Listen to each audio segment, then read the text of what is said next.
안녕하세요. 은퇴 후 쉼터 시간입니다. 오늘도 귀중한 시간 내어 저희 방송을 찾아주셔서 감사합니다. 여러분, 은퇴 후의 삶을 어떻게 그려보고 계신가요? 많은 분들이 일에서 벗어나 여유로운 시간을 기대하지만 막상 은퇴를 하고 나면 사회적 관계의 축소로 외로움을 느끼는 경우가 많습니다. 오늘은 행복한 노후, 은퇴 후 꼭 참여해야 할 모임 유형에 대해 심층적으로 알아보겠습니다. 첫 번째로 소개해드릴 모임은 취미 동호회입니다. 평소 관심 있었지만 시간이 없어 하지 못했던 취미를 공유하는 모임이죠. 등산, 그림 그리기, 요리, 원예, 사진, 음악 감상, 독서 등 다양한 취미를 함께 즐기며 새로운 인연을 만들 수 있습니다. 노년학 전문가 이정화 박사는 취미 활동은 단순한 시간 보내기가 아닌 자아 실현의 기회가 될 수 있다고 강조합니다. 평생 하고 싶었지만 미뤄둔 취미를 시작하는 것은 인생의 새로운 장을 여는 것과 같습니다. 특히 같은 관심사를 가진 사람들과 함께할 때 지속적인 동기부여가 되고 사회적 소속감을 느낄 수 있죠. 실제로 은퇴 후 도자기 공예를 시작한 박상철 씨 68세는 취미 활동이 노후의 새로운 열정이 되었다고 합니다. 처음에는 단순히 시간을 보내기 위해 시작했지만 지금은 제 인생의 새로운 정체성이 되었어요. 작품을 만들어 지역 전시회에 참가하며 성취감도 느끼고 같은 취미를 가진 사람들과 소통하면서 외로움도 달래고 있습니다. 두 번째는 봉사활동 그룹입니다. 자신의 경험과 지식을 사회에 환원하는 보람찬 활동이죠. 지역 아동센터에서 멘토링을 하거나 환경보호활동 또는 지역 축제 자원봉사 등 다양한 방식으로 사회에 기여할 수 있습니다. 사회복지학과 김민중 교수는 봉사활동은 은퇴자에게 특별한 의미가 있다고 설명합니다. 평생 쌓아온 전문성과 경험을 나눌 수 있는 기회이자 사회적으로 여전히 가치 있는 존재라는 자존감을 높이는 활동입니다. 연구 결과에 따르면 정기적인 봉사활동에 참여하는 노인들은 그렇지 않은 노인들보다 우울증 발병률이 30% 낮고 전반적인 삶의 만족도가 높은 것으로 나타났습니다. 은퇴 후 초등학교에서 수학교실 자원봉사를 시작한 전직 엔지니어 정영수 씨 72세는 아이들과 함께하면서 젊은 에너지를 얻고 제 지식을 나눔으로써 큰 보람을 느끼고 있습니다.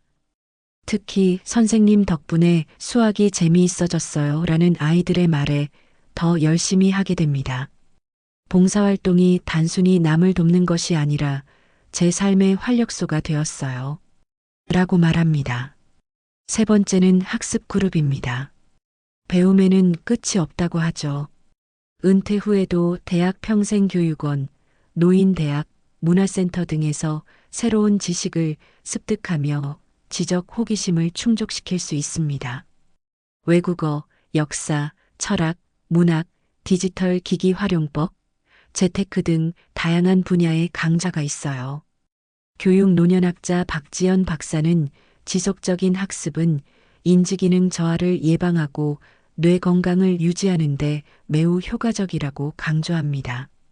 새로운 것을 배우는 과정은 뇌의 새로운 신경 연결을 만들어냅니다. 특히 그룹 학습은 사회적 상호작용을 통해 뇌를 더 활발하게 자극하죠. 은퇴 후 학습 활동에 참여하는 노인들은 치매 발병 위험이 낮아지고 정신적 웰빙 상태가 더 좋은 것으로 나타났습니다.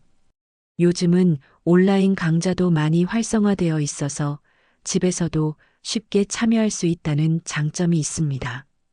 65세에 영어 학습을 시작한 이미경 씨 71세는 처음에는 너무 늦은 시작이 아닐까 망설였지만 함께 공부하는 동료들이 있어 꾸준히 하게 되었어요. 작년에는 그룹 멤버들과 함께 짧은 해외여행도 다녀왔답니다. 나이는 숫자에 불과하다는 말이 정말 맞는 것 같아요. 라고 말합니다. 네 번째는 건강관리 모임입니다. 노년기에는 건강이 무엇보다 중요하죠. 요가, 수영, 댄스, 걷기, 탁구, 골프 등 함께 운동하는 모임에 참여하면 건강도 지키고 사회적 교류도 할 수 있습니다. 스포츠 의학 전문가 최준호 교수는 노년기 건강 유지에 가장 중요한 것은 꾸준한 신체 활동이라고 강조합니다. 특히 그룹으로 하는 운동은 지속성이 높고 사회적 고립을 방지하는 효과까지 있습니다. 근력 운동, 유산소 운동, 유연성 운동, 균형 운동을 골고루 하는 것이 이상적이며 이는 심혈관 질환, 당뇨, 관절염 등 노년기 흔한 질병 예방에도 도움이 됩니다. 무엇보다 함께하는 즐거움이 있어 우울감을 줄이고 정신 건강에도 긍정적 영향을 줍니다. 78세 김영호 씨는 매일 아침 동네 어르신들과 공원에서 태극권을 합니다. 처음에는 건강을 위해 시작했지만 지금은 그 모임이 하루의 활력소가 되었어요. 운동 후에 함께 차를 마시며 나누는 대화가 일상의 큰 즐거움입니다. 서로의 건강을 챙겨주고 함께 운동하니 혼자서는 못했을 꾸준함이 생겼어요. 다섯 번째는 지역 커뮤니티 활동입니다. 아파트 자치회, 마을 공동체, 주민센터 프로그램, 시니어 클럽 등에 참여하면 이웃과 더 가까워지고 지역사회의 소속감을 느낄 수 있습니다. 도시사회학자 윤성민 박사는 지역 커뮤니티 활동은 은퇴 후 새로운 사회적 역할을 찾는 데 도움이 된다고 설명합니다. 직장에서의 정체성을 잃은 후 지역사회에서의 새로운 역할은 자신의 존재 가치를 확인하고 사회적 연결망을 확장하는 기회가 됩니다. 특히 세대를 초월한 교류가 가능한 지역 커뮤니티는 다양한 관점을 접하고 사회 변화에 적응하는 데 도움이 됩니다. 아파트 텃밭 가꾸기 모임의 리더인 권혜진 씨 69세는 처음에는 몇 명 안 되는 소규모 모임이었지만 지금은 아파트 내 큰 커뮤니티가 되었어요. 함께 채소를 기르고 수확물을 나누는 과정에서 자연스럽게 세대 간 소통이 이루어집니다. 특히 젊은 가족들이 아이들과 함께 참여해 어르신들에게 배우는 모습을 보면 정말 보람됩니다. 은퇴 전에는 아파트에 살면서도 이웃과 인사만 하는 관계였는데 이제는 진정한 이웃이 생겼다고 할 수 있죠. 여섯 번째로는 문화예술 향유 모임입니다. 함께 영화를 보고 공연을 관람하고 전시회를 방문하는 등 문화생활을 즐기는 모임은 정서적 풍요로움을 가져다 줍니다.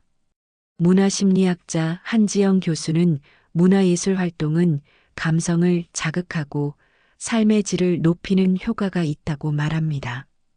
단순히 감상하는 것에서 나아가 함께 감상 후 대화를 나누는 과정은 타인과의 정서적 교류를 촉진하고 자신의 내면을 풍요롭게 합니다. 연구 결과에 따르면 정기적인 문화예술 활동 참여는 노년층의 주관적 행복감을 높이고 정신건강에 긍정적 영향을 미치는 것으로 나타났습니다. 일주일에 한 번씩 영화 모임에 참석하는 조미란 씨 67세는 같은 영화를 보고도 각자 다른 감상을 나누는 시간이 정말 즐겁습니다.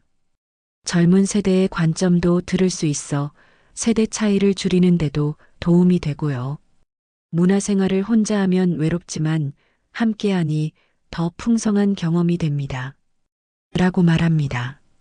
일곱 번째는 종교 커뮤니티입니다. 종교 활동은 영적 안정과 함께 강한 소속감과 지지 네트워크를 제공합니다.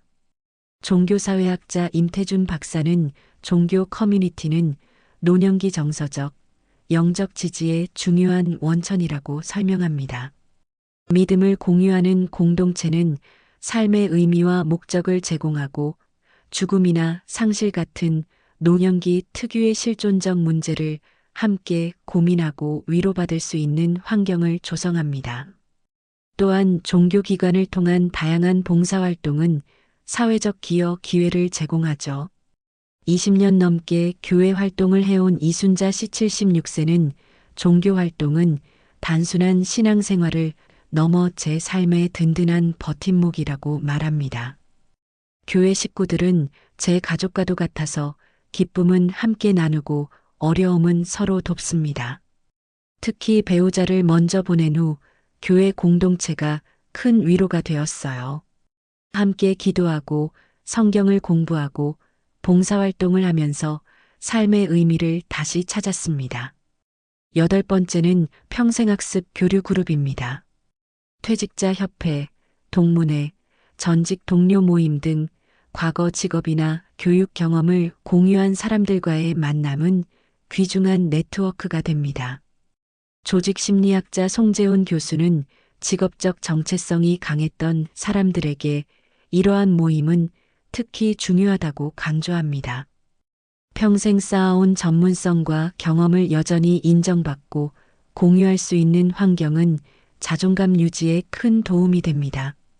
또한 같은 배경을 가진 사람들끼리는 공감대 형성이 쉬워 깊이 있는 관계로 발전하기 쉽습니다.